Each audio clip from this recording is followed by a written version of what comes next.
Hey guys, this is Listing Alpha Harry, and I haven't done an interview actually for someone quite a while. So, not only that, I'm joined by a powerful player and a good friend now, Adam Lewington. How are you, my brother? I'm divine, brother, and yourself? Yeah, not too bad, man. So, truthfully, I didn't.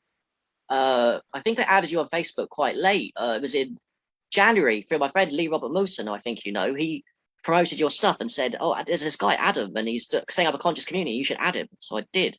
Then I noticed you were selling magic mush, not magic mushrooms. I take that back. Amanita Muscaria mushrooms, and I think we connected very quickly, isn't it? It's gone very fast since January when we first met. Yeah. Magic, they are magic. Yeah, yeah. So I shouldn't say not magic. But anyway, yeah. So we connected through that, and I'm happy to support you. And I've tried them out for you, and they're amazing. And yeah, I mean, you're a powerful person, man. I think you're in Lithuania right now. Is that correct? Yep, I'm in Middle Eastern Europe in Lithuania, which is bordered with Poland, Latvia, and Russia. So coming from Australia, it's like, I never would have thought I'd come as far as, a country to raise a family and start a farm in somewhere that just left the Soviet Union in 1991. So, it's pretty fresh sort of history here with what's been manipulated into the people. And yeah, but Lithuania is a very, very, very beautiful place. We experience 4 seasons here, like the real 4 seasons, which I've never experienced coming from Australia. It's, like I'm 30, I'm in my mid 30s nearly, and I never seen the snow up until, like real snow until I came here. And Jesus, yeah. yeah, it's been a wild ride being here, and I really love it. I really am falling in love with this place more and more as every season goes forward. And yeah, I really am looking forward to doing like big things here that I probably couldn't have done in Australia. Hmm. And it's already happening. Like there's already, I'm like just the amount of changes that have happened since we arrived here. It's roughly been a 1 year, 1 week, and maybe a couple of days since we arrived in Lithuania. Actually, no, I think what's the date today? It's Today's the 26th of September. Yeah. So 1 month, 1 year and 14 days. So Wow. that's how long I've been here for. Wow, there's me So thinking yeah, we just came here in January. You didn't. That's when your business started in January. Is that correct? yep. So just in relation to Amanita, like everyone knows the like you could call her a bright red mushroom, but she's like this shining orb of bright shining red mushroom. Like everyone sees her, like, there's so many red mushrooms in the forest, but she's always the one that stands out the most. She's the most well-known mushroom in the world. I've been into herb craft and power plants for a very, very long time. I've been working with power plants for just over 15 years, and it's always been a big passion of mine to stray from what they call medicine and come more toward what they call alternative medicine. Because in my head, since I was a child, I knew what the word alternative means. It means altering the native state. So when they refer to like the Western pharmaceutical grade medicine as normal medicine, and then they refer to like what came divine in nature as alternative, there's nothing altered about this native state. It is medicine. And then what they've done in the industry is they have they've synthesized everything, and that's what the word Suda means in the pharmacological industry. And when you've got like ephedrine, the beautiful, beautiful plant that has so many healing qualities, they make a Sudafed, which is pseudoephedrine, which is a synthesized version of that. So just talking about one plant and perhaps one medicine that everybody knows about, why would I want synthetic ephedrine when I can have it straight out of my own backyard? And I know what the soil is. If you don't know your soil, you won't know what is actually growing. Soil's the most important thing. And so yeah, like just to talk about like where we found Amanita, the bright red mushroom, and like I was just another one of those people where, well, even before I left Australia, maybe it was about 14 months ago, I had a friend, and we were living in our bus, and we were walking down the street, and I found a Amanita muscaria growing in Victoria, Australia, and I picked it and I dried it, and I just had it sitting, like a single one sitting in a jar, and I didn't know what to do with it. I knew there was something like that was a calling upon this medicine. And one of my friends came into the bus and he was like, "What are you going to do with that?" And I said, "I'm going to give it to you. It's yours." And he's like, "Oh, wow, yeah, I'll take that." I didn't know what to do with it. And then developing forward, we came to Lithuania, and we had a baby that was due to be born. She's almost 8 months. She'll be 8 months on the 9th of the next month. So a couple of weeks away, she'll be 9 months. So she will be outside of the womb for as long as she was inside the womb. No, that's 9 months. So yeah, anyways. So we were looking up a lot of things in regards to midwifery, or, what people would know more so as midwifing. And we were looking up natural healing medicines for during the pregnancy stage. And I've got a lot of physiological problems. Like I grew up with scoliosis. I've got a couple of slipped discs that cause no pain, but extreme uncomfort. And we came across this medicine that I'd never had any dealings with, never done any work with her. And I'll be honest, I was completely programmed by the system. And as much as I thought I was free of the programming, I still kept my distance from this bright red mushroom with these white spots. And I followed suit with everyone else when they were saying, just, you can touch any mushroom, but just don't touch that one because it'll kill you. Don't even touch it. Sorry. Yeah, that's what people believe. And that's why, most coaches, most people will resonate with this when I say it. How many times have you heard people say, just kick it, don't touch it, kick it? People kick it out of the ground. No one picks it up out of the ground. It's a very, very big thing for people in their cultures to be told. I guess it's because if you touch it, it goes, some small element goes into the body, is it? Everything you touch, I guess, goes into the bloodstream. Is that the thing? Definitely. And I can confirm that. I've got my hands on them all day, every day. So I feel it straight away. As soon as we're out cooking, I can feel it go straight through my main mouth, my skin organ, Yeah, and not to detour, that makes it worse. That everything we touch, oh look, I touch this laptop, oh that's the shit from the laptop going right into my system. All the crap that we touch in this man-made world goes in too. Jesus.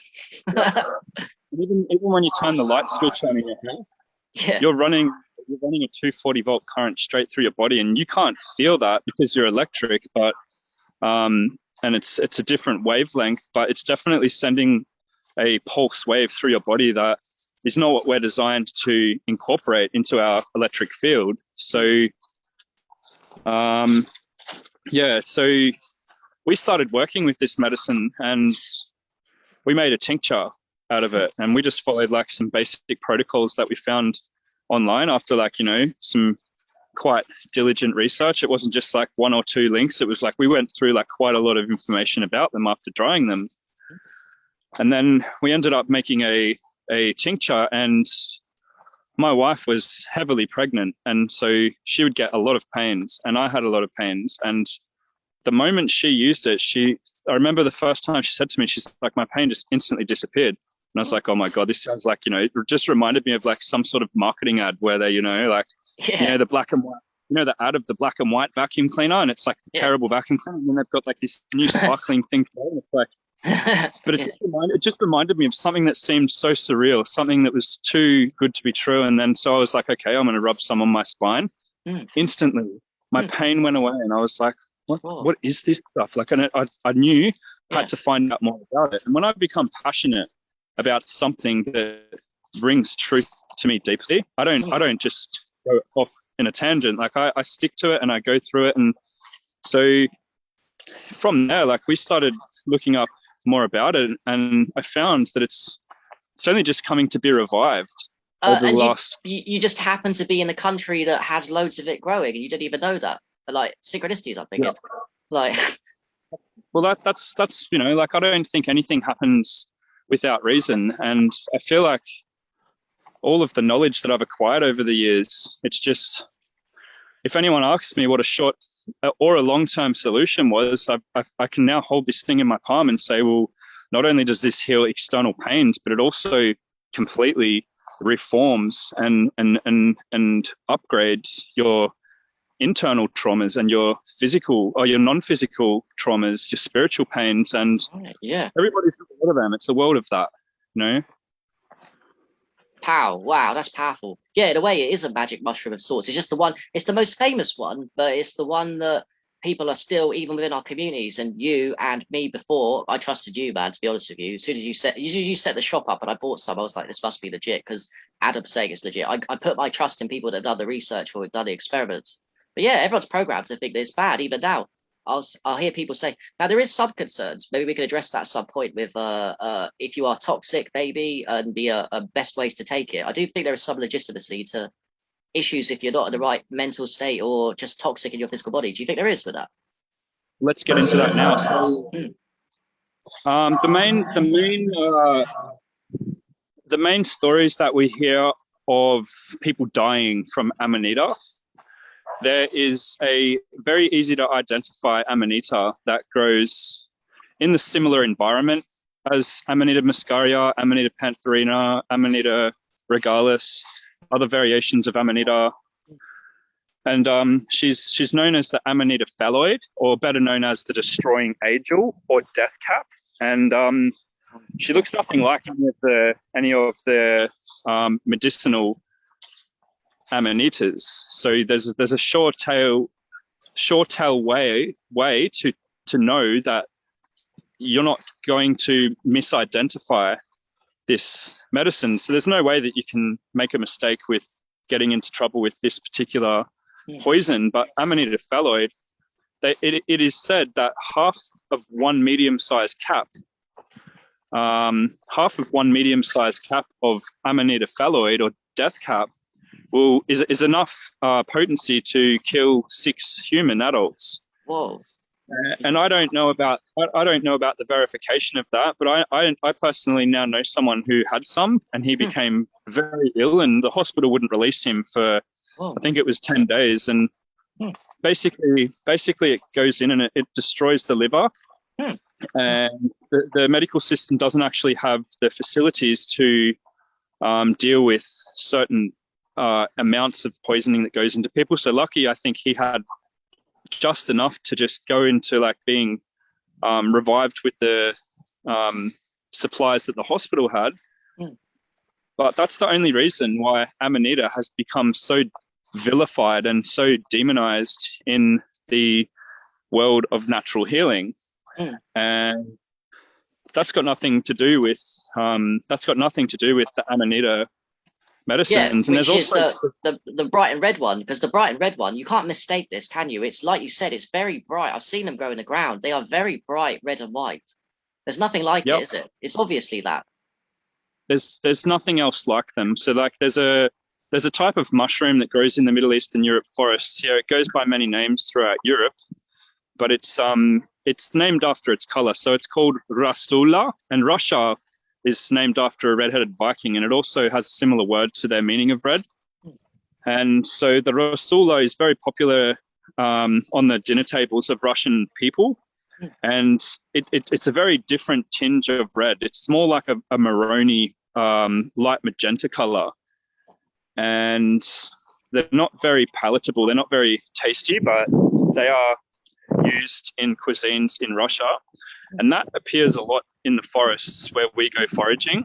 And you can't mistake the identity of them. Like sometimes you'll see one across the forest and you know straight away that it's not Amanita muscaria because they're just nothing alike. And they do vary in colors a bit. Like the Amanita muscaria does have a range of like a light orange through to like really dark reds. And sometimes they don't have the spots on them because the universal veil that encapsulate it, that it breaks through, which is the white spots on top of them. It's like basically the egg remnants that are left behind.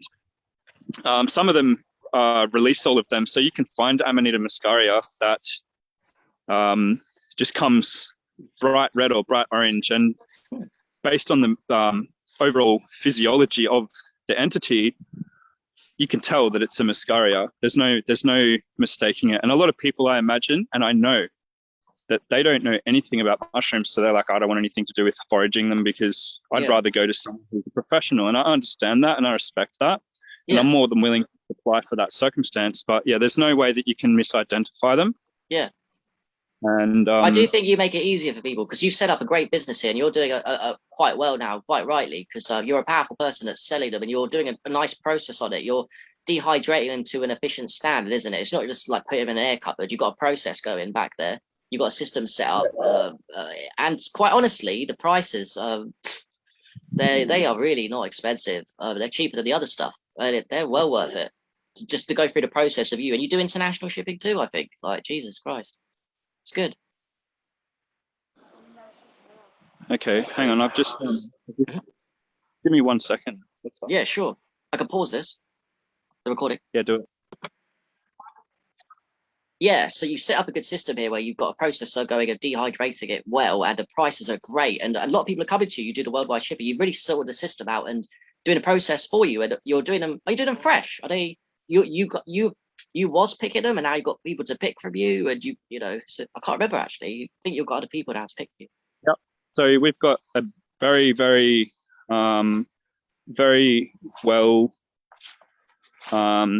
well-practiced culture of mushroom picking in Lithuania. So sometimes all the time in the spring and the summer and the autumn, you see cars pulled over everywhere on the sides of the road in the bushes. And if you just stop somewhere and go into the forest, you'll see people with their baskets and everyone goes foraging. So there's a big culture of mushroom picking here. And last year we went and got a lot of our own. And this year, like the numbers that we were going to be doing, I couldn't have gone and gotten that amount by myself. So we reached out to the Lithuanian community to get people to get involved with helping us to forage. And there's a lot of babushkas, like grandmas, that really know their stuff when it comes to these mushrooms. And some people here are actually quite shocked when they reach out to us about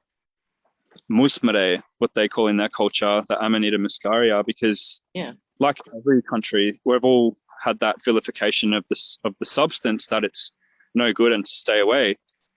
So we actually spend a lot of time educating people on the different ailments that it can be used as a modality towards to completely heal and to absolutely fast track the healing processes of these ailments. So yeah, we have about this year we've had about 30 people that have helped us to forage, and so through that, from next year, we will be using only a few people that we've qualified as the people who we want to have in the future and people that want to do business together. So we've made sure that we've got everyone right on key for what we don't want picked, because when you're foraging, and so basically we don't want any mushrooms that have been during the day of rain, because when you dehydrate them and when you put them in the dryer, they become like they go black and they become like very, very, very poor quality. So we don't want any of that stuff. We want only really good quality amanitas, and there's a process that we need to follow to make sure that we're bringing the highest quality. Otherwise, what are we bringing? So yeah, it's depending on how you've found the substance, depends on the quality of it. So we need to ensure that we're only working with the community of people that are able to bring us the highest quality. And there's been a few people that bring us ones full of maggots, and we don't want that. And so yeah, it's been really a lot easier for us because we're in the process of setting up a farm here at the moment.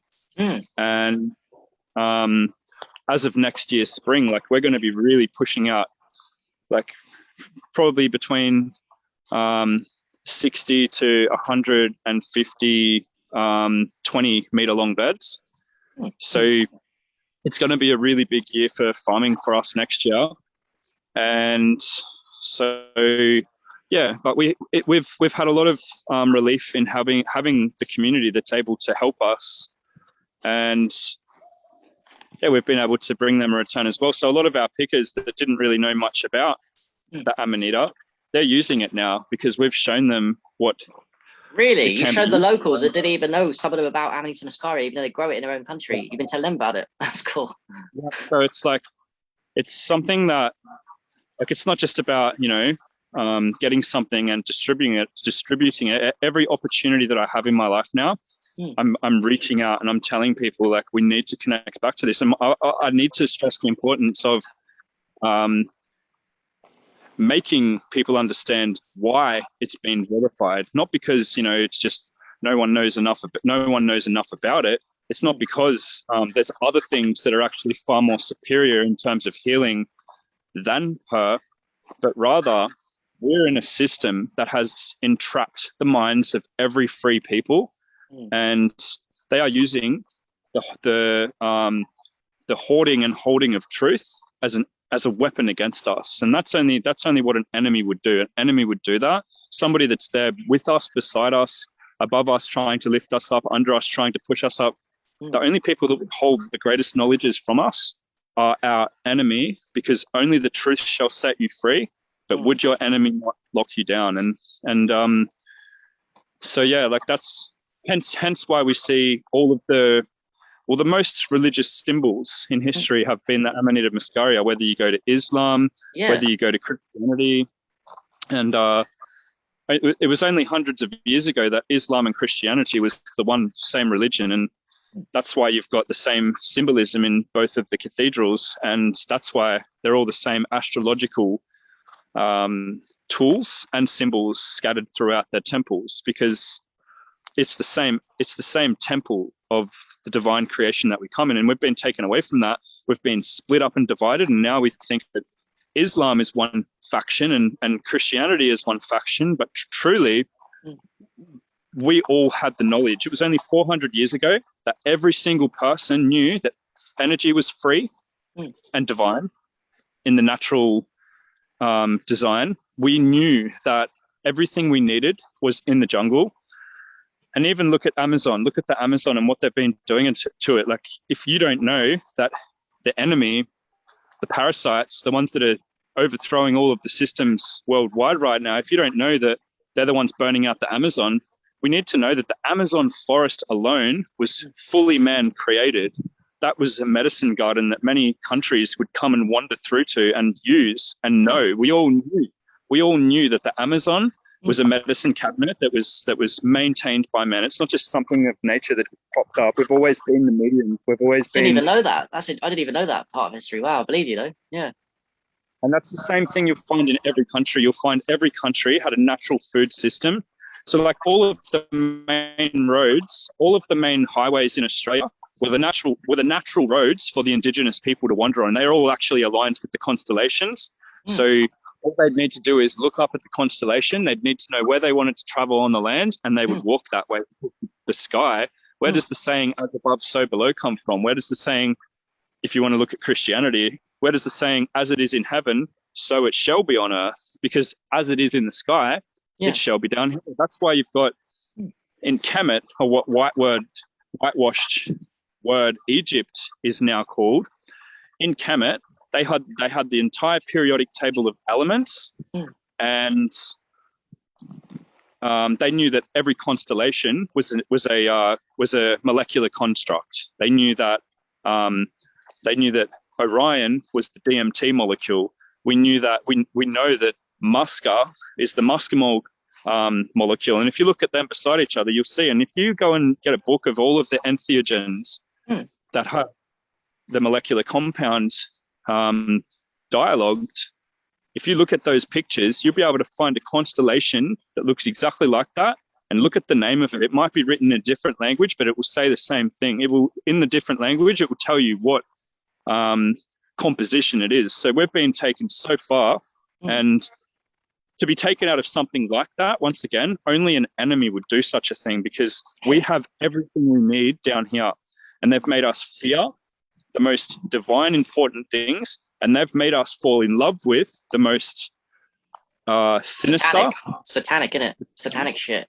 So, and now, like, 10, 12, 13 years ago, I was telling to people, like, this is a Saturnian empire, and people would say, oh, I don't believe in that stuff. Like, how do you know? And it's like, well, don't ask me how I know when you've never even invested a single day into finding anything out.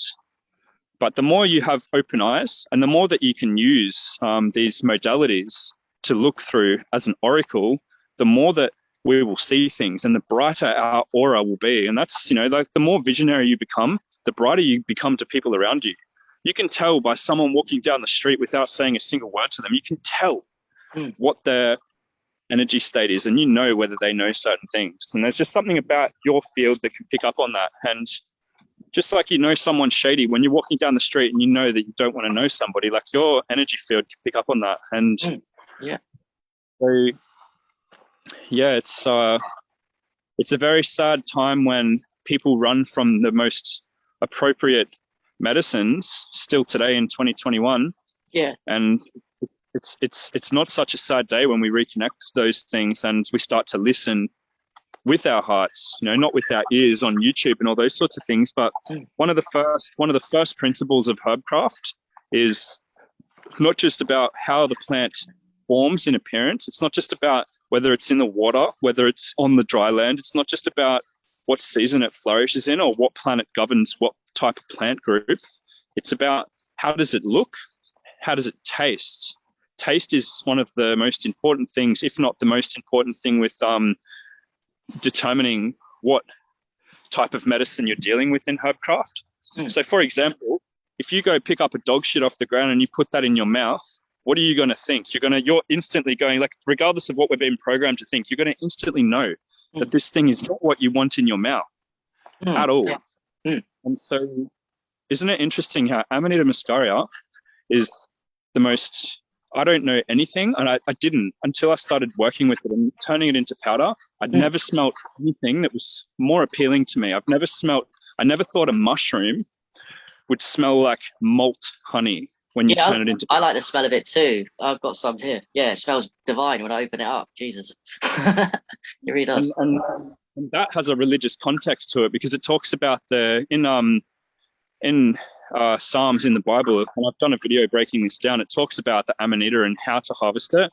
So the Bible literally tells you how to harvest Amanita, when not to take it, and what to do with it. So the Bible had the information on Amanita muscaria and how to, that it's promoting it and dealing with it, how to dry it and extract it.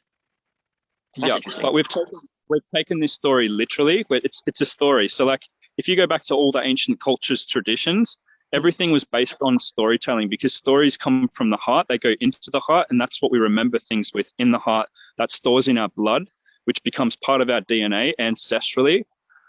And that's why they're programming the minds in school, because they're overriding our inherent DNA memory. Yeah. And that's why it's called a blood cell, because it's a battery cell that holds energy, but it stores energy. And they did a test in mainstream science, if you trust in that, because most people seem to. Mainstream science did a test on red and white blood cells, and they said, we've found that one white blood cell and one red blood cell has enough to capacitate 1 terabyte. It could be more. And it's like, man, we are infinite beings. Like, we're going into a world, they're going to announce that we're infinite capacity people. At the same time, or they restrict us by putting bio mechanisms within us that we don't want. Be like vaccines. Yeah. And what they actually are. Yeah. So, and what else can I say? So, like, this is something that's really, really deeply endowed into my heart, is the truth. Yeah. Nothing but the truth, and the truth and only the truth shall set you free. So when some people think they've got the truth, and then they go around, murmuring, only the truth shall set you free, but they're still entrapped under religion, which comes from the Latin word religare, which means to lock you down, to tie you down, or to bind you down. Right. So everyone's like, oh, this COVID's fucking terrible. I've been locked down. It's like, you guys have been locked down for hundreds of years. It's time to... Yeah, your religion. Yeah. Yeah. So, and look at the first four words of the word religion. It's to rely. And I don't rely on anything but my sole purpose. And you'll hear all of the tribal people say this. And nothing breaks my heart more than hearing a tribal person like Australian Originals, or what people call Aboriginals, which means not original, but the Australian Originals, when they formed a Christianity, and they're like, in the name of Jesus Christ. And it's like, you don't even know what Jesus Christ is. You don't even know what Jesus Christ represents. And you don't even, you don't stray from this system that overthrew your kingdom and has turned it into scrap. Yeah. Yeah. Yeah, exactly. Complies with the system. I mean, the world is so screwed up on so many levels. Amanita Muscaria is barely picking the surface. It's a huge one. I got into it. What woke me up in a way to this community I find yourself with, truthfully, is urine therapy. Well, that was a big one for me, that urine is a waste product. Then I started finding out about sun gazing. Oh, okay. So looking at the sun doesn't make you blind. It actually cures your eyesight. Oh, wow. And then stuff like, I don't know, if I didn't ejaculate, I get more power, because apparently I was told I need to ejaculate after I have sex and have masturbate all the time, porn. And as much as you can, as much as you can. Yeah. Like, that's what they say. They're like, just, we're like, look, you need to masturbate so much that we're now trying to teach you in preschool how fast to masturbate. Like, they just want everyone fucking blowing it out. Yeah. And they want everyone utilizing a downforce of spirituality and being locked down once again, instead of going up the spine and raising the chrism and becoming enlightened, or forming the movement into the movement of enlightenment, which means light in the mind. That's what enlightenment means. And like Jesus Christ said, I'm not a Christian at all. He said, when thy eye be single, the whole body shall become like a lamp. And then he goes on later in the Bible to talk about the 7 lamps, which is the 7 chakras, which you go to Egypt, they call them the Samshim Ras, which is what they call the chakras in Kemet, or Egypt. The words actually mean spinning wheels of Ra. So they acknowledge that all of the chakras. Ra is the sun, isn't it? Spinning wheels. Yep. So that's why they actually acknowledge that all of the chakras that generate the aura are because of the sun. And so, and then, like, you look at other cultures and you've got the Shak Ra once again. So they've still got an incorporation of Ra, the divine God. So when you look at the word aura, it's AU, which is the symbol for God, and Ra. Yeah, so that's right. Yeah. Oh, H urine too. H urine too. That's my joke. H urine. Yeah, and like with urine, if you look at all of the Tartarian temples, where they have all of the fountains, they have these beautiful fountains that are over 1,000 years old in some places, and then in other places they say, oh, this was built 80 years ago, and there's no way that these things were built at these times, but we've been obscured from the true nature of history and when things were truly built. But those fountains actually have, like, they're showing us what the fountain of youth is, and they're showing us what we all knew. Like, some people say, oh yeah, I've heard in Ayurvedic traditions that urine is good for us, and it's like, no, all cultures had this knowledge. It wasn't like that one culture's held it. Like, look, there's a lot of good things in Ayurveda, but every single country had the same medicinal system. If you look at Chinese medicine, it's the exact same as Egyptian medicine. It's the same as African medicine. There's nothing I could think of that's different about African medicine than to Chinese medicine. Like, fair enough if in China they had a red ocean and we had a blue ocean in Africa, like, there'd be different things. But no, everything occurs the same way across all of the platforms in the world. We've all got the same nature. Yeah. Well, that's why mushrooms heal you. And by the way, I do wonder, look, I mess about with other mushrooms too. The magic ones, I guess you call the Liberty Cats, the Gold Teachers, and I'm sure a lot of people watching this would know them too. But I've noticed that you can talk about them on Facebook and it's okay. But if you talk about Amanita Muscaria, for you and me, I've been banned 30 days for it, and you get banned all the time. You've got a second account you've been banned on for promoting them. I do wonder, if you want to talk about powerful, why do they go so hardcore against the red and white one, and they let you off for the other one, which, by the way, I think is very powerful also. I just wonder why they just focus on this red and white one. It must be telling me something. but it's very powerful. They hate this one the most. Got a really simple answer to this one. Go find a cubensis or a golden teacher or a gold top blue meanie, whatever you want to find under the psilocybin family. Go and find somebody that's been able to cure their blindness, physical blindness, with psilocybin. It's never happened. Amanita, it's been happening for thousands of years. Whoa, are you serious? I didn't even know what you just said there. Like, what are you saying? That Amanita muscaria has been known to cure blindness. I know people who had bad vision that now have better vision using Amanita muscaria. Oh, bloody hell, man. So, I had no idea. And funny enough, could be synchronicity, because I've been short-sighted since a vaccine at 13 years old. Coincidentally, my parents say it was just a coincidence. I say that it was the vaccine. Anyway, long story short, I think I need to do more. I've got some from you. But yeah, I would like to try that, see if that... It might not for me, but I do believe what you're saying, that it helps with... it. Do you know what? I've also read that Amanita muscaria is unique in terms of it's a physical body as well as a mental, spiritual, whereas the other ones that you just mentioned are more mental and less physical body. So what I'm saying is that they do help your physical health so much, these ones, so much. They're designed for that. Yeah, definitely. There's a lot of things physically. There's a lot of physical problems that we have in the body. And there's a heavy amount of them that are healed through the Amanita medicine. And you won't find that with psilocybin. Psilocybin is strictly for awakening your psyche and shocking your psyche open in this realm. However, it's not something that applies into your sleeping realm. So, for example, I've had psilocybin many times and I've gone straight to sleep and nothing has happened in that realm. But with Amanita, she works specifically in the astral world. Right. And that's why all cultures acknowledged Amanita muscaria as the key to ancestry. They would use it to, so for example, in Siberia, in many parts across Siberia, which isn't too far from here, they used it only to connect like a Wi-Fi router into their astral ancestry. So if they ever needed guidance from the ancestors, they would use this medicine, they would ask the question, and then they would go flying with it. So that's why it's also called fly agaric. It's because it's fly agaric or fly Amanita or Amanita muscaria. Fly agaric actually very eloquently and repeatedly reported to give you the feeling that you're actually flying. And then you know what the industry came out and said? Oh, it's called fly agaric because it attracts flies and it's a fly repellent. That's funny.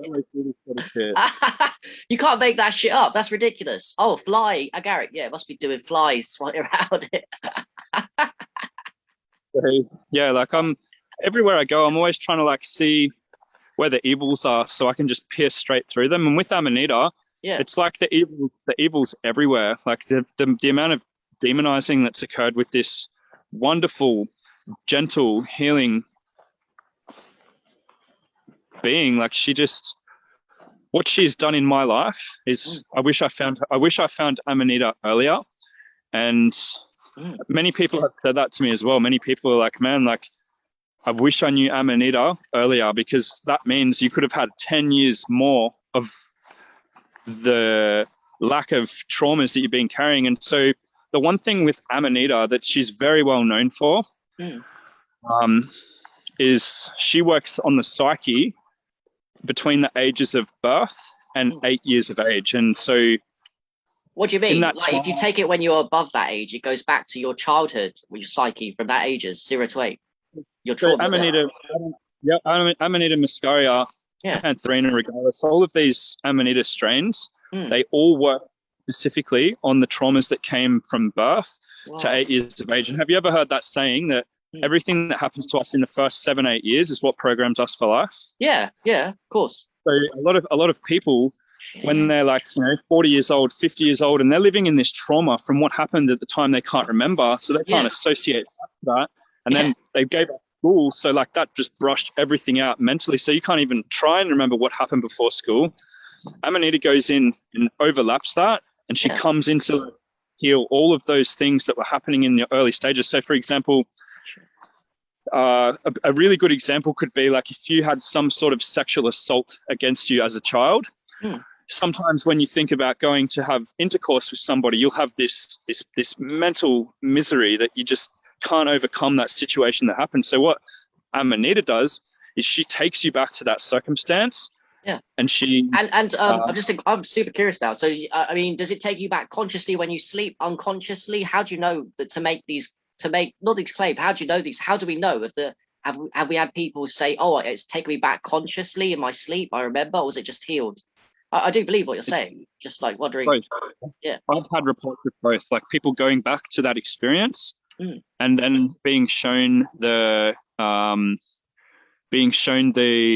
way to overcome that trauma.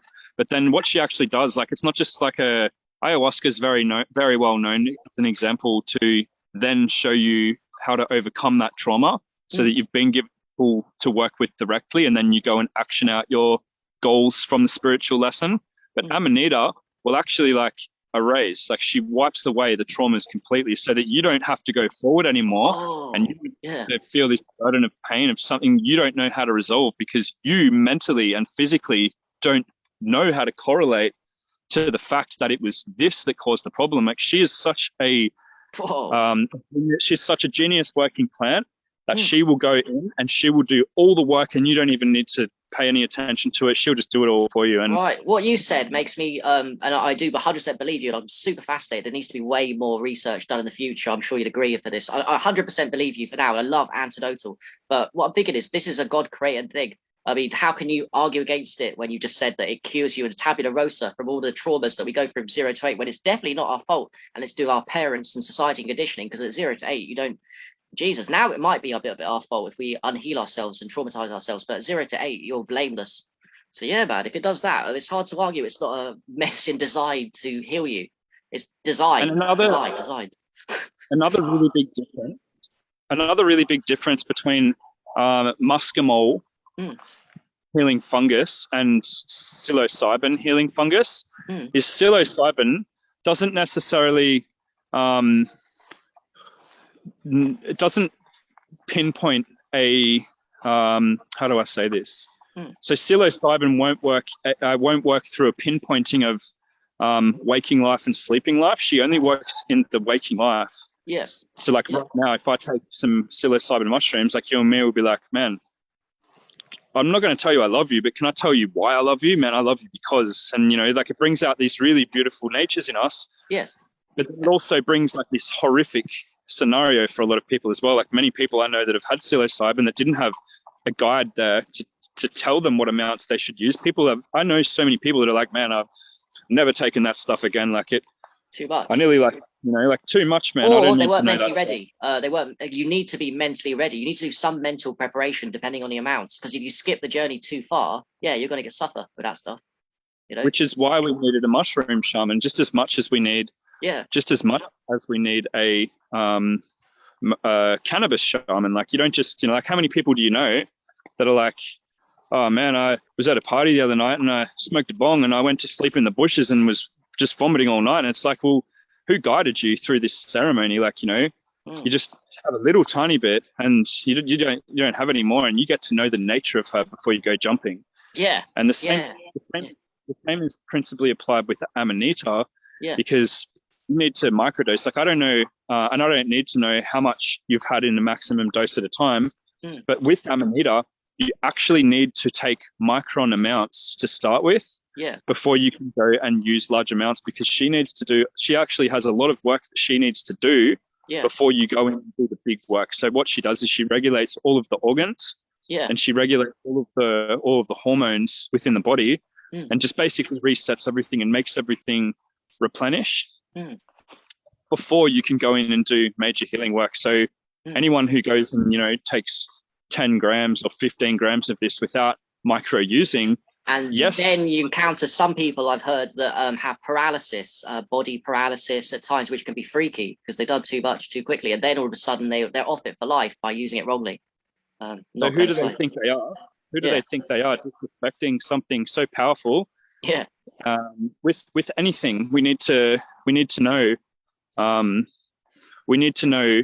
Like if you're going to eat something that's been sitting in the fridge for a long time, if you don't understand or know something and you see it sitting on the bench or in the fridge, you're going to taste it first and be like, okay, I'm not going to eat this. Like, this tastes gross. Or are you going to sit there and just eat the whole bowl and then assess the meal? You need to become understanding of each other, because she's actually using you as well. Amanita uses you as much as you are using her. It's a mutual symbiosis, and that's what's mostly needed to be understood.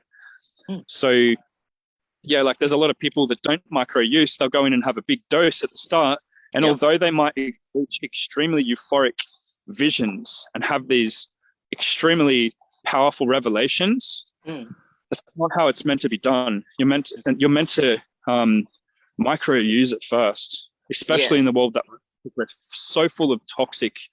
We're so full of toxic chemicals. Yes. We're so full of different things that need to be like pushed through the system, and that's what she does. She pushes a lot of stuff through the system.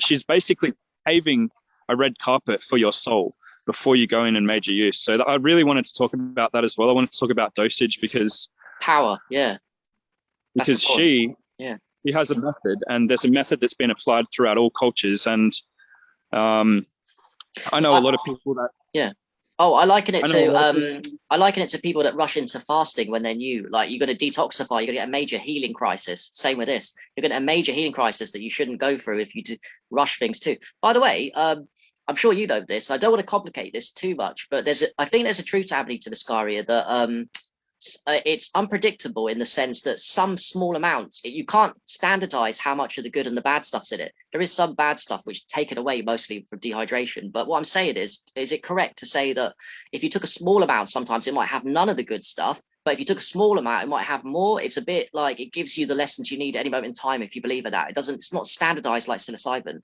Like, if you take psilocybin, you know what you're going to get. This one you don't. Is that correct, what I said? Yeah, one thing, like you're referring to like the ibotanic acid converting to the muscimol. Yeah, the bad stuff, isn't it? Is that the bad one? Well, ibotanic acid. So, like, you know, a lot of people become very upset in the stomach by having Amanita raw, and I'm not saying that you cannot do that, but I don't recommend people to do that. I know people who do that, and they have great experience with it, but I don't recommend anybody to do that, especially when you're beginning with it, because you have no regulation of these substances in your body. So, like, I don't recommend it if you've never had experience with it. However, one thing I will say that's supremely important is ibotanic acid isn't a bad thing. It's actually a very healing medicine. It's very, very healing, and they've actually done in-clinic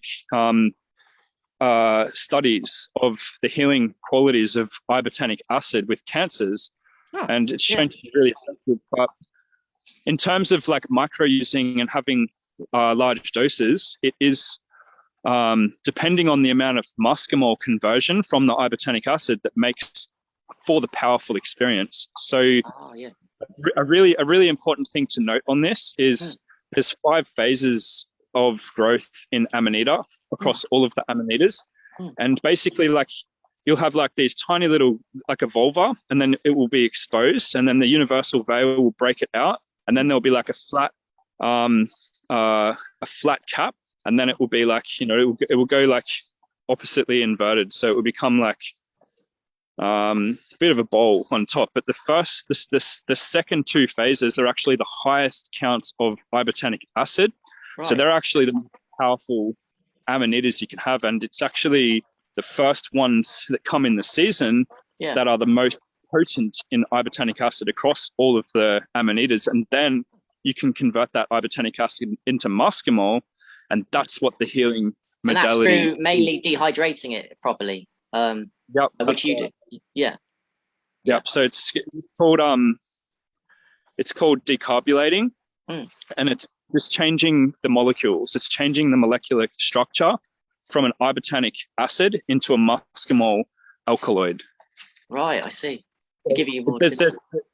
There's an alchemy that comes with the conversion of that healing mushroom, and until you know like a little bit about this sort of stuff, like there's absolutely no reason why anybody should go into delving with raw Amanitas unless you're extremely professional with the use of this power plant. So, yeah, like ibotanic acid has been vilified in the healing community. Like I'm in a lot of Amanita research groups. I'm in a lot of Amanita world groups, and I seem to be the only person. That can't post anything about it because I get banned. It's not what I'm talking about. It's that I'm talking about it, and it's like someone messaged me the other day, and they're like, "I reckon I know why you're being banned for talking about Amanita." And I said, "Why?" And they said, because you're showing everyone that the Vatican completely banned it during the Inquisitions, and you're giving them the solution on top of that. So all of the Amanita suppliers in the world, they're only talking about how good she is, but they're not showing you how to pierce through the veils of evil that are trying to restrict that. And I'm it's not about the mushroom, it's about the system, the evil system. Yeah. And if you look at the word Vatican or Vaticanus, which is the Latin terminology, Vaticanus means the divining serpent.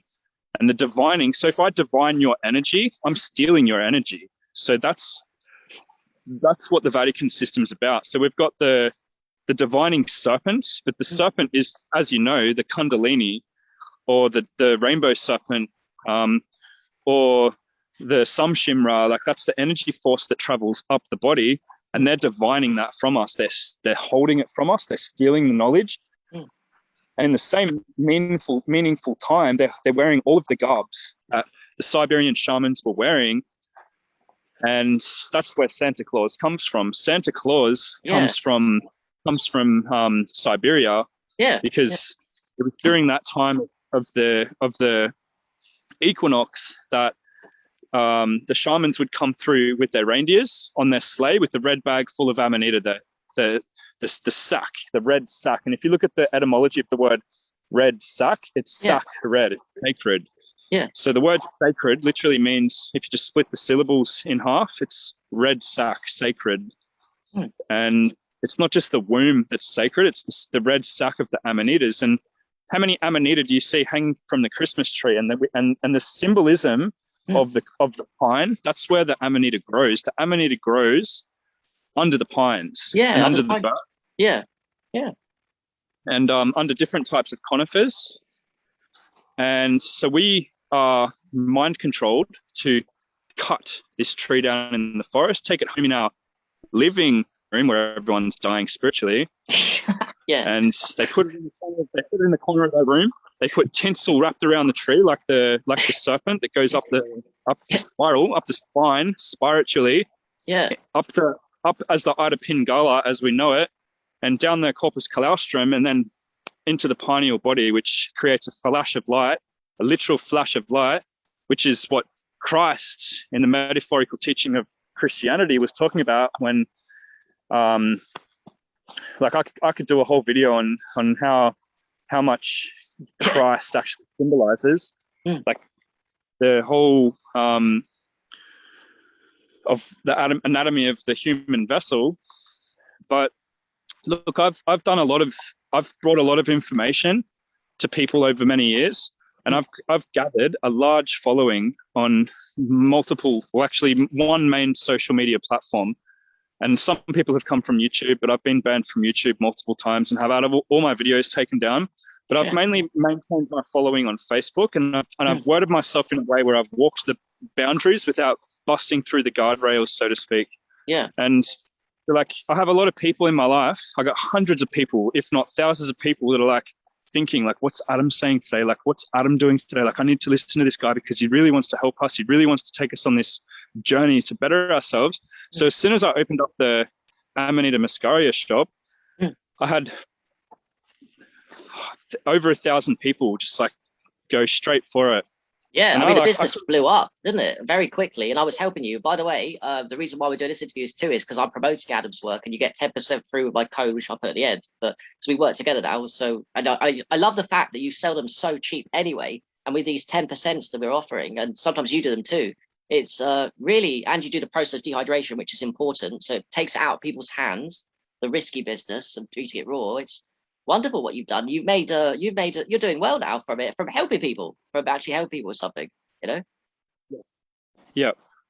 And I really appreciate your work, Harry. Like, you helped us a lot last year. you gave us some great ideas in the business as well, which we've adopted this year. And like with all of the censorship that I've faced, that you've seen me face, I've seen you be banned for 30 days multiple times for just lightly mentioning our business. Yeah. And that really affects me, because like, you know, it's on me that you lose your social media reach because you're trying to do something for me. So like, it's not the first time that, you know, like it was no surprise to me, but it was kind of a shock to me. I was like, why? Like, and I know why. I know why they target this field of medicine, is because this medicine is more powerful than any other medicine. When people talk about iboga, like the demonizing of the iboga frog, like, have you seen what they have to do to those frogs and how those frogs end up when they extract the excretions from them? So like, I've read that in certain parts of the world where they're extracting the iboga alkaloid, some of the iboga frogs are becoming extinct.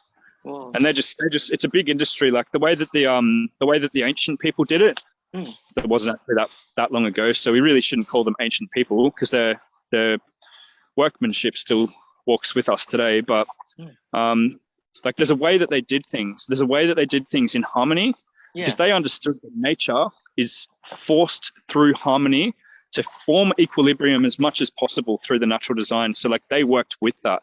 Everything they did was to create this equilibrium. They never just came in and like took all of the frogs like we're seeming to do now. They needed a certain amount.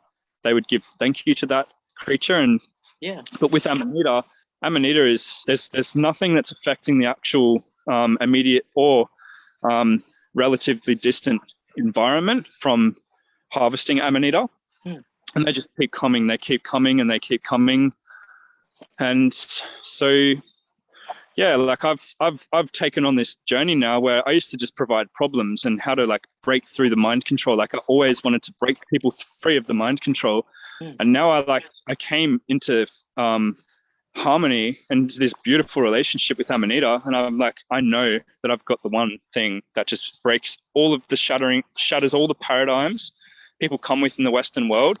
It's basically like a shortcut to just strip through all the programming. Like, you don't need to smoke any type of substance for 1 or 2 years to then start to have these flashes. Like, she just comes and she shows you how to pierce through the veils.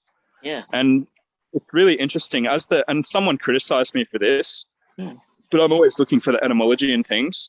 If you look at the name of the Amanita as it's coming out and it's born, when it comes to life, it breaks through the universal veil. And I've written an article on how Amanita itself breaks through the universal veil to connect you to the one source. And someone's like, oh no, it's called the universal veil because it's like a veil is over it. I'm like, man, I don't even care about your opinion. Like, you don't understand how everything's being coded around us. Maybe you need more Amanita.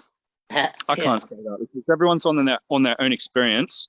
But with Amanita, I will say that she's not an expectorant. She's not something that you would know what's going to happen. It's not like, you know, smoking a joint by the fire and you're like, man, I want another one of those, please. It's not like alcohol where, you know, you're going to like probably not be able to make your way back to bed if you have that other bottle. Like, it's you never know what's going to happen because she works on an individual, independent person that's been through something totally different to the next person. That's something that we not have in common.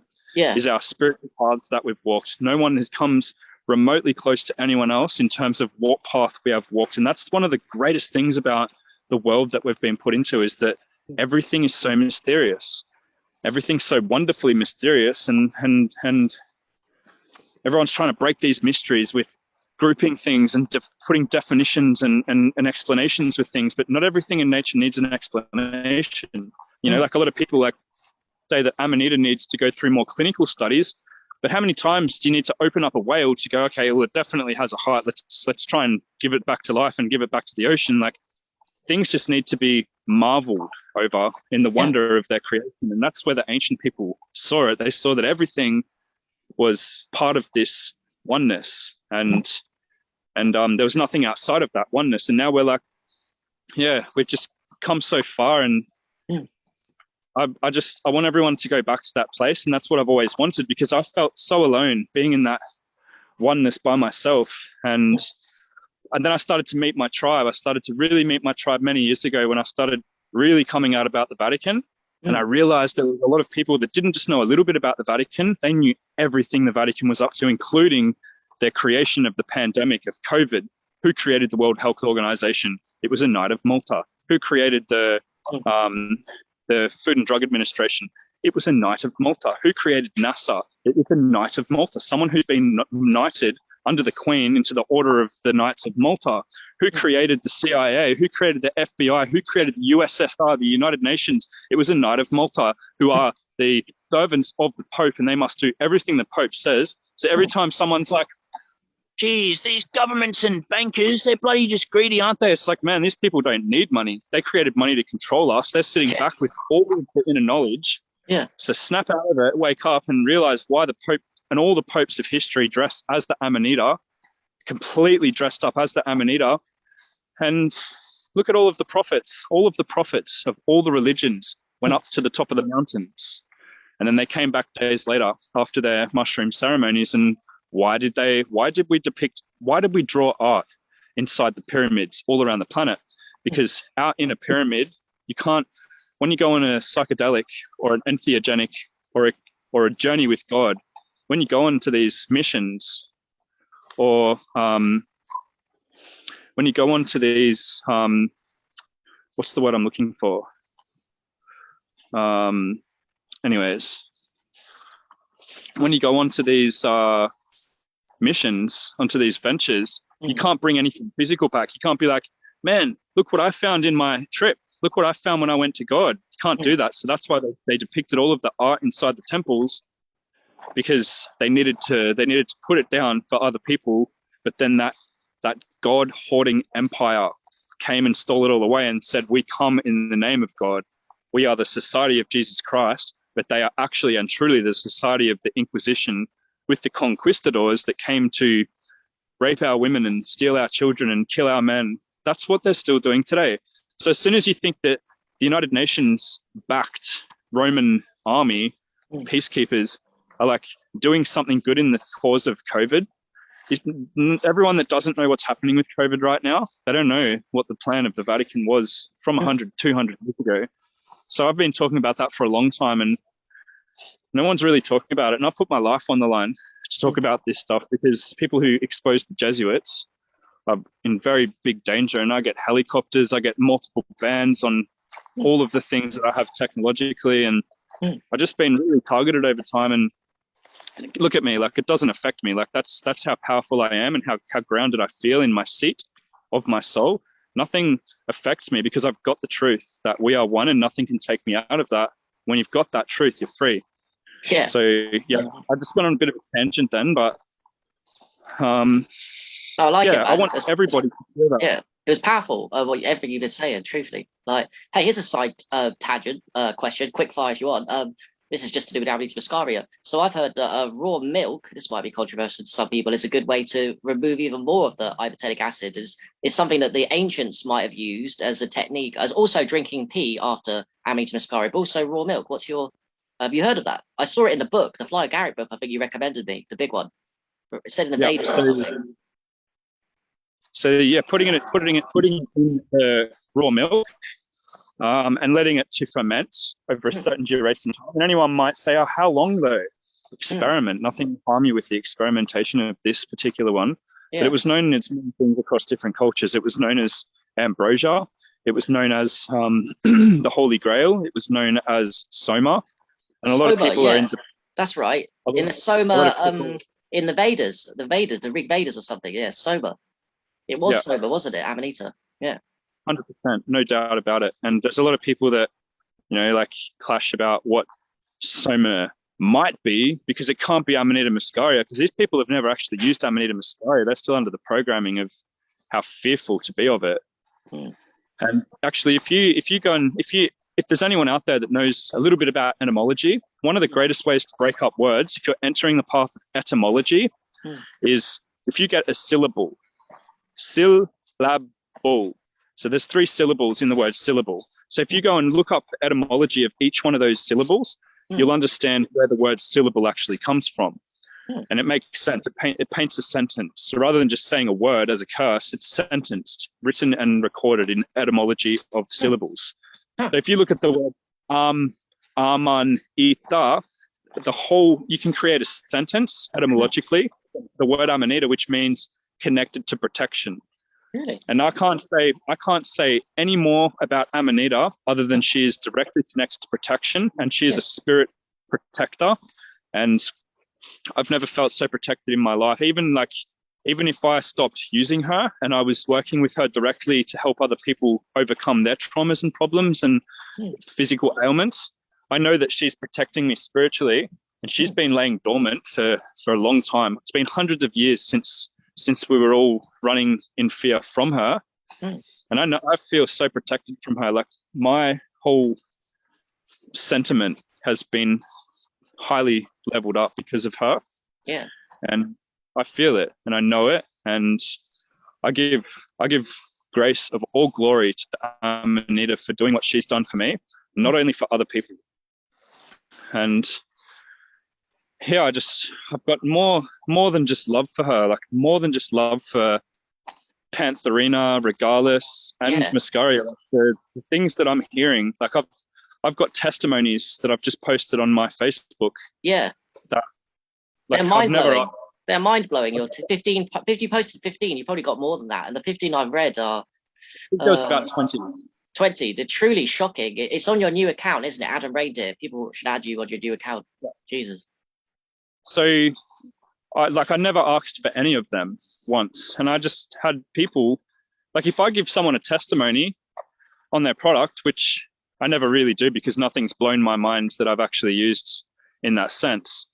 Like, if someone's giving me a testimony, it's because they can't hold on to just not give me a testimony. They're like, oh man, I've got to give a testimony for this. So I've had many people that are like, man, I have to tell you, man, how much I owe to you.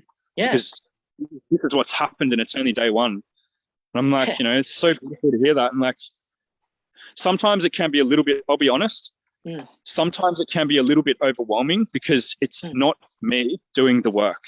Yeah. It has not, so it's like I don't deserve any acknowledgement of what I'm doing because I have to do what is right. No one out there is doing what I'm doing. And so if I know that and I'm not doing something about it, I'm not doing the right thing. If I know that this needs to be brought back to the medicine cabinet of all homes, but no one else out there putting their life on the line to do that. I'm on my 9th. I got banned just yesterday, and then they unbanned me. So I don't know what happened there. But I'm on my 8th current Facebook 30-day ban just for talking about things like Amanita. And I'm trying to go for a whole year. I'm trying to go for 12, 30 days so I can be like, yep, I did a year. And that'd be so funny. He's like, oh, I've had one day, not one day off from being in jail. So, yeah, like I really do have great appreciation for like what she's done for other people, but sometimes it can be overwhelming when people are like, bringing that energy to me. Like, I want them to give the energy to her because she's a living being. She has emotions, she has thought construct, and through appreciating her directly, that's the spiritual ceremony that you have with her. Yeah, she's a ceremonial organism. She's not something that's like, all right, man, like, how do I use this? It's like, get into your mind with her. Like, she likes, I need to say this, I've said it in many of my videos that I've done. I don't know what your connection of people know about her, but she prefers to be asked questions. So anything that's like spiritually overwhelming for the person or the user, that they're like, this thing's like a big problem in my life. So like one of my friends recently, he wanted to start using them, and he's like, I've got this problem in life. Like, I started a community and then like everyone turned on me and I just ended up leaving, and I don't even like the word community anymore. And I'm like, well, I just want to know, like, how do I go forward? I'm like, man, she's going to love that question. She's going to love that question. Like, that's a really traumatic thing when you did your best for something and then it's all sort of turned on you. And like, how many experiences do we have in our life that's similar to this occurrence? where you just haven't broken through that trauma. It's not just about the first 8 years of life and trauma. She works on all levels, specifically targeting the early traumas. Man. So I think that he's on his, like, as of Tuesday, I think he said on Tuesday, so it's Sunday now, but he said on Tuesday he's going for his larger dose. And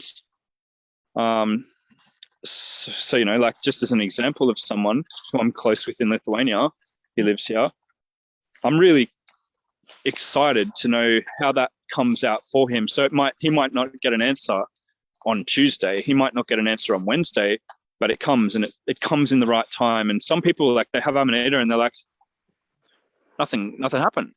What's going on? They do, like, say that. Yeah, I've seen that. Yeah. You see this as like, who do you think you are? Who do you think you are to just get it right there and then? That's the Western programming that we need to break free of. She doesn't have a clock on her wrist. She doesn't even have a wrist. She's just like, we should expect nothing from her. And it goes deeper too, because if you think about it, most of the traumas that go on between 0 and 8 that might well be fixed very quickly from Amanita at some point might not be recognized as being fixed because you didn't even know about them consciously on a conscious level. Plus, if you factor in the sleep, because a lot of healing is done through sleep anyway on the unconscious, you don't even know half the conscious. What I'm saying is you won't know a lot of the traumas that you're being healed. I mean, truthfully, you won't know, will you? But it will do it. Well, that's how gentle she is. That's how gentle she is. Yeah. And so what I was saying earlier about psilocybin being a horror show for some people, she's never been recorded as that when used correctly. And the way that she works is she is so gentle that she puts you to sleep to go through the healing. Like, you can't stay awake. You're just like, you don't go to bed now, you're going to, like, fall asleep where you are if you know, like, things are working correctly. And the one really great thing about Amanita, because I recommend people to use it externally only, of course, because we're on the internet in the middle of legal everywhere externally. That's right. So you can I can take it to every country in the world for external use only. And but the wonderful thing about her, like, a lot of people do 1 gram a day externally. Or is it internally? But we don't recommend internally. No, we don't. So, like, it must be externally. We don't recommend internally. Definitely not. No. No way. Who would do such a thing? Like, what happens if you, like, wake up to, like, this beautiful world? Yeah, because after all, we know that anything that you put on the skin goes into your body and is internal anyway. So you could do the maths on that. External is really internal. So internal, yeah. So, like, you don't want to become like Super Mario and Alice in Wonderland that has the Amanita Muscaria and become so big. And the amount of people that have reported and recorded becoming, like, they felt like they were huge and unbreakable, and they, like, were just, that's what she gives to us. She gives us this feeling of superiority in the spiritual sense, that we are the powerful people that we came to play out here. And one thing I was trying to say before, so, like, with Amanita, there's a lot of people that just do 1 gram a day externally. I don't know why I wouldn't just say internally, but I can't say that. Some people do just do 1 gram a day externally in a cup of tea on their skin. Yep. And that's fine. But some people, like, I recommend for people to do 1 gram in the morning and 1 gram at night, or 0.5 gram in the morning and 0.5 gram at night. But neither of them have much of a difference. Like, I personally recommend people to do 1 gram morning, 1 gram night. In the morning, as soon as you have that 1 gram, you feel like you're ready to do, like, I've had times where I'm like, I don't want to do that job. Like, I didn't want to, like, I had so much to do here. I didn't want to change all the electrical plugs. And there was a few other things that I've been putting it off as the last thing I needed to do. And I didn't use Amanita for a couple of weeks. Or, like, even a month or two recently. And the first day I had it, I was going around everywhere and, like, nothing was a misery. Everyone's, like, all the things that needed to be done, I did it with full energy, full clarity, and full patience. Whereas I would have just pushed it as the last priority of things to do. But in the morning, so she understands the difference between the waking time of waking up in the morning. She gives you full energy, like, stronger than a coffee, stronger than grounded nettle seeds that give you, like, you know, the ability to not be able to sleep for 3 days. Amanita gives you full energy during the day. But then at nighttime, she understands the difference between day and night, where at night she puts you to sleep before bed, or she makes you wake up to the day. And I love the bias of the fact that she works in your sleep. Sleep is so amazing. My next book is going to be on sleep. I'm obsessed with sleep. So when people tell me mushrooms is sleep and healing, I'm like, yes, sleep, man. It's amazing. It's already powerful sleep, like truly. But if you add something like that before bed, yeah, it's amazing. Well, it's the number one cure in the world for insomnia, light or heavy insomnia. It's the number one cure. A lot of people say, oh, well, actually, I've heard valerian root is really good for that. Go and try valerian root. It doesn't work for everybody. When you try something as gentle as Amanita muscaria, on extreme cases of insomnia, she doesn't just like send you, like she rewires you so that you don't have insomnia for the rest of your life. Like you have to use valerian every time. You have to use valerian every single time you want to overcome insomnia. Whereas with Amanita, she rewires you. So by doing micro use for a certain period of time, you never have insomnia for the rest of your life, because Amanita stays with you for life. Yeah. All right, that's fascinating, man. Let's draw this one to a close. But I mean, oh my God, we've got so many places, and it's not just been about Amanita muscaria. You're right; it's a way bigger than just this mushroom.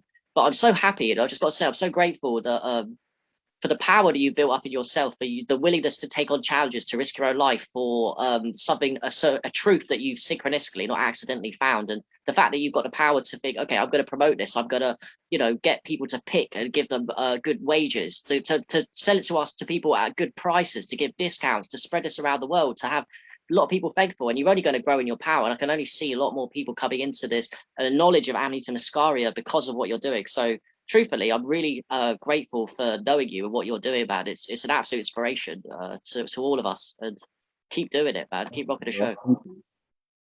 And yeah, it's really interesting. Like Lithuania is a very poor country. I think it's like in the top 30 poorest countries in the world, but it's very poor. And coming here from like a good economy in Australia, like the government wage here in Lithuania is like $250, $350 a month or something like that.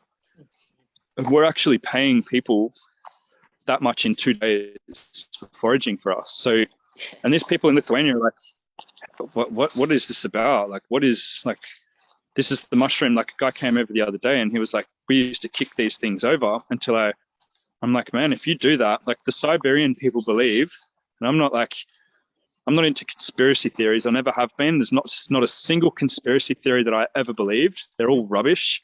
I'm here for the truth. So I don't think there's any conspiracies to Siberian shamanism, and the Siberian people believe that if you kick an Amanita over, you'll have problems with your body for the rest of your life.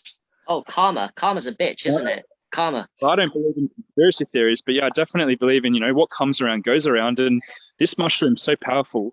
If you disrespect her, and if you think she's going to come along and like give you a good night out or like, get you high, she's gonna try to put you in hospital or do nothing at all. And I've said that many times to people. I'm like, if you expect something from her like that, get ready to have your ass kicked, screw on your head before you take this venture, because she's going to heal many things, but you can't look at her like that. You can't expect her to be a joint or a drink or any of these things. Like, she is the most divine medicine on the planet.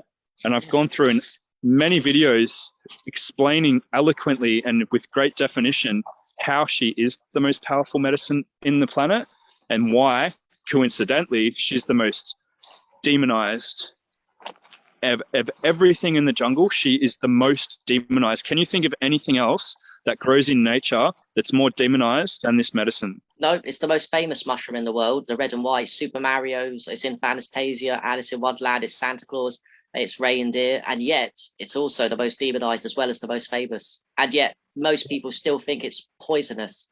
Mad. Yeah. and it's interesting because Rudolph, the red-nosed reindeer, who led the way of all of the other reindeers, like, let's get real. Rudolph, like, reindeers, the reason why shamans work with reindeers is because they understand that the body system of the reindeer breaks down the ibotanic acid into the urine and into the muscimol within the faculties of the body, like a laboratory processing unit. And so so what they would do is they would administer through ceremony the reindeer urine, which is where we got our name for our website, reindeeramanita.com. Yeah. And so it's interesting because Rudolph has the red nose because he's always got reindeers always have their nose in the Amanita. They're very connected in Siberian shamanism to the Amanita directly. And the reason why Rudolph leads the way and lights up the sky and the way for all the other reindeers is because he's the Amanita. He is the messenger, and he's able to enlighten the way for all of the other reindeers. So there's a lot of symbolism that we're not able to see through and pierce the veils of in that world of mysticism. Everything has been veiled. Everything we have been lied to, and I know you know this, Harry. We have been lied to about everything. Everything. Whatever if you want to know the truth, and I know some people out there are still like, they want to, become more energized and they want to do this, they want to do that, but they haven't actually come to the commitment and set the intention to step away from the illusion and go only into the truth. So if you want to know the truth about anything, all you have to do is you have to look at the opposite of everything, and then you've got the truth. So for example, how the African people depicted Africa for the last 7,000 years was upside down to how we depict it today. If you look at how the original Australians depicted Australia for the last few thousand years, it's upside down to how we depict it today. Everything's been turned upside down. And including the world, maybe. Including the world, maybe. Well, the world's spinning upside down for sure, and it's not spinning. Yeah, the world's exactly. The world's been turned upside down and inside out, and that's why we're in a lot of trouble. And as soon as you stop spinning and you find yourself grounded and you start using yourself for the betterment of not only yourself, but everything else around you, as soon as you set the intention, I want to be free, I don't want to partake in this illusion, you've just created a ceremonial ritual, and you watch what happens next. If you set the intention for something, you know how they say, be careful what you wish for? Yeah. Thoughts are prayers and words are spells. So there's nothing different about words, speaking sentence and saying a prayer. They are all spell casting, and that's a lot of people say like, oh, that's not magic. It's like, it is magic. It's divine ceremonial magic, and that's why they use that's why they sentence you in the magistrate courts, is because they are sentencing you to a summons and invoking these certain energies. And I don't know if you know this, but the reason why magistrate judges have the wigs is because that comes from ancient Egypt, where the woman Isis was the ruler of the empire. Just as all countries in the world were governed by women, black women, up until a few hundred years ago, not that long ago. So Isis, whenever a pharaoh was going into pharaohcy, so working their way up from the scribe to the pharaoh, she would grant them into pharaohhood, but she would put the head dressage on them, giving them equal liberal rights into the feminine craft of magic, which is rulership, because everybody understood that the female was at the head of the culture. And that's why you've got the ankh of the Egyptian culture, which is the loop with the cross.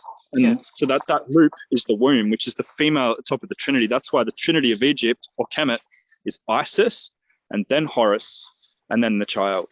Back to Babylon, you've got Semiramis, you've got Nimrod, and then you've got the dove. You've always got the woman first between all empires, but the Vatican changed that. The Vatican said, no. The Father, the Son, and the Holy Spirit. No woman down.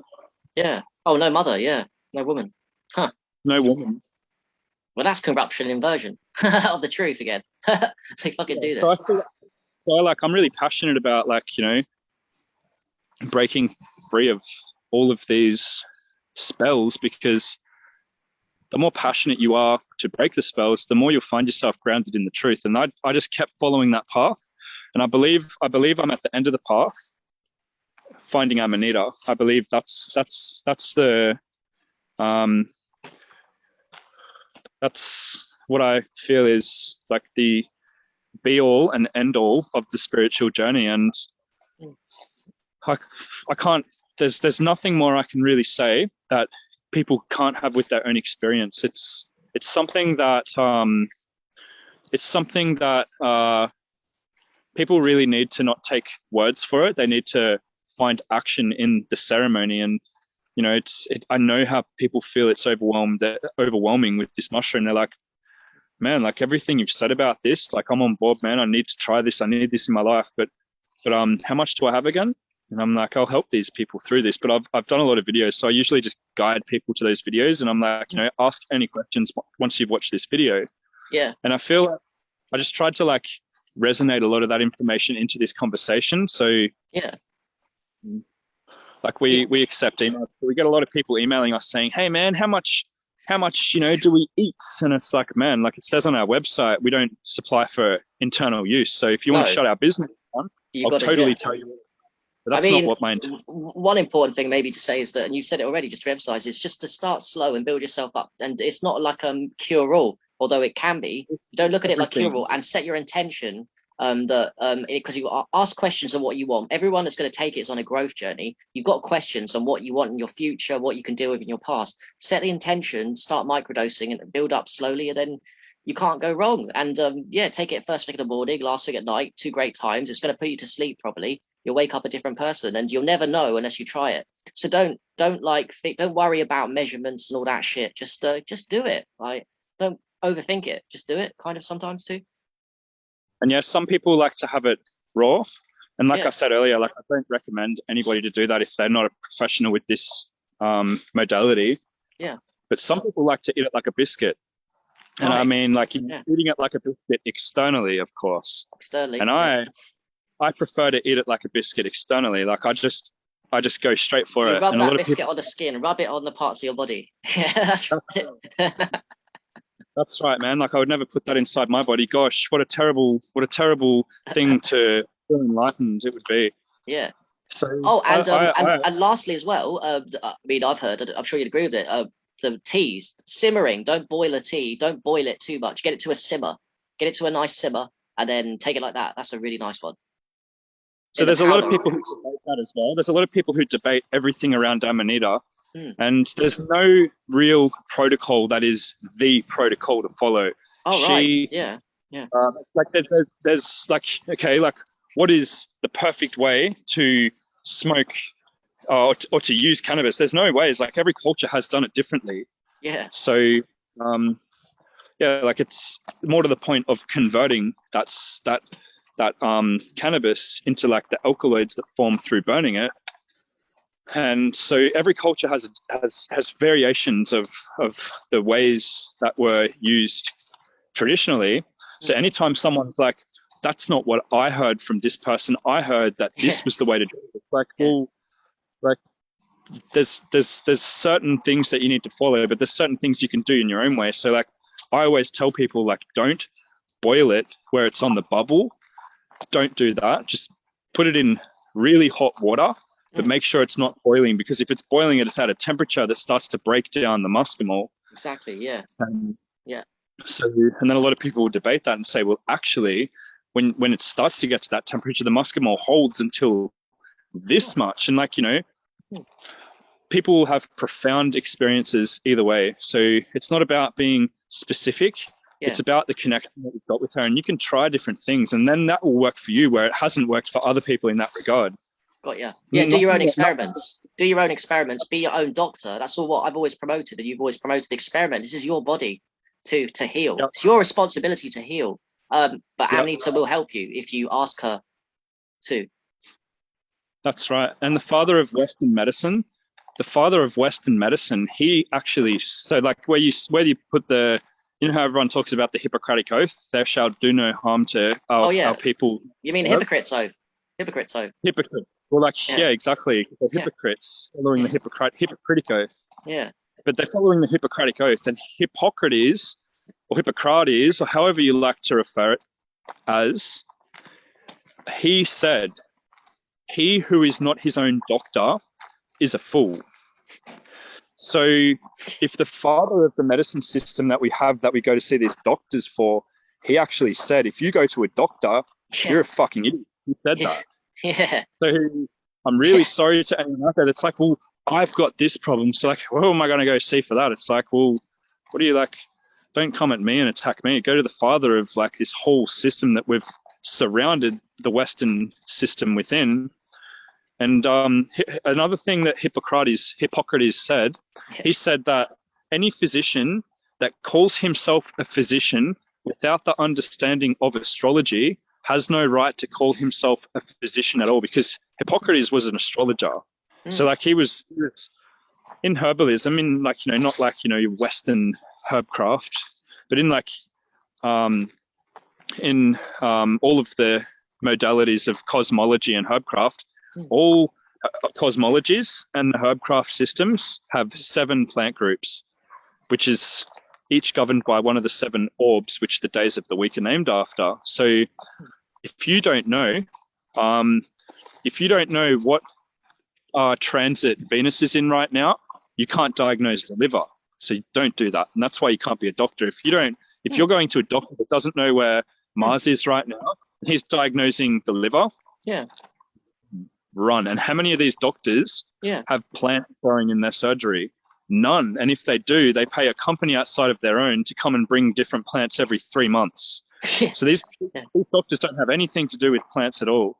So they are Saturnian, they're Satanists, and they're of the death cult, and they've sworn an oath into this system that is throwing us all overboard. And we need to be very careful that we understand the word doctor.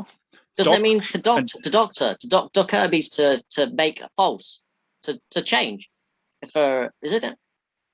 Well, what is like when the ship goes into dock, it's the end. Or like when you dock a dog's tail, or when you dock a dog's ears, that's cutting off. So when you dock something, you're cutting off. Right, cutting off life. Cutting off your soul. That's right. But he tells you dock, so we know that that's cutting off or cutting off. But tor is the spiritual life force, which we know as the torso or the toroidal field that creates the aura that comes from the torso. Yeah. So the word doctor actually means to cut off the life force. Life. Whoa. No debating that. Yeah. And that's why the doctors are the ones that cut off the umbilical cord, still connected and pumping these excretions from the mother. Yeah, straight off birth, innit? Straight off the bat. Jesus. I know you know all this stuff, bro. Like I really love that you know all this stuff, because, and I love that you refer to yourself as like as a biohacker, or like a life force hacker, or a body hacker. I really like saving time because I'm lazy. Our bodies are to be utilized for whatever you want to utilize them for. But why should we poison ourselves, and why should we be ignorant of what life expects from us, and then go to the hospital, which is like totally traumatic for the baby? And I would never give birth to my child inside a hospital. And the most demonic things in this world happen inside hospitals. More people die in hospitals from the hospital system than from any other thing inside this system. And do you know where the word hospital comes from? The word hospital comes from the Order of the Hospitallers of Jerusalem, which is a Vatican fraternity of knights. So once again, you see the knighthood. Yeah. Or we know them today as like the Order of the Knights of St. John, or they have been known as the Order of the Knights of St. John of the Hospitallers of Jerusalem. So the word hospital actually comes from the Hospitallers, which was a knighthood, Vatican worshipping knighthood. And then if you look at the word medicine, if we look at the word medicine and media, they have the same connotations of the word medi, because the Medici family owns the medicine system and the media system. And that's why we have all programming and propaganda in the medicine system on the media. Like the media is just pumping everyone right now, and I could probably get fucking smashed for posting this video. But the Vatican's posting out all of this media propaganda about the medicine industry, while the Medici, look up the Medici family, everyone. Look up the Medici family and look up their roots and how they've come so far to hide behind the veils of the medicine system. And everyone's like, yeah, just that media and medicine is just, I don't know about it. It's a coincidence. You need to know the medicine and the media system is ecclesiastical, meaning it's governed by the church. And that's why it's called mass media, because it's a mass. It's a Gnostic mass. And everyone's partaking in it. So we need to get the fuck out of there.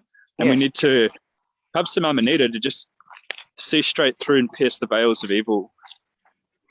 Yo, I love that, man. Oh my God, this has been epic, this interview. We've got all over the place. You've really given us a lot of knowledge. I need to even rewatch some of it and look up the Medici fan. I didn't even know that.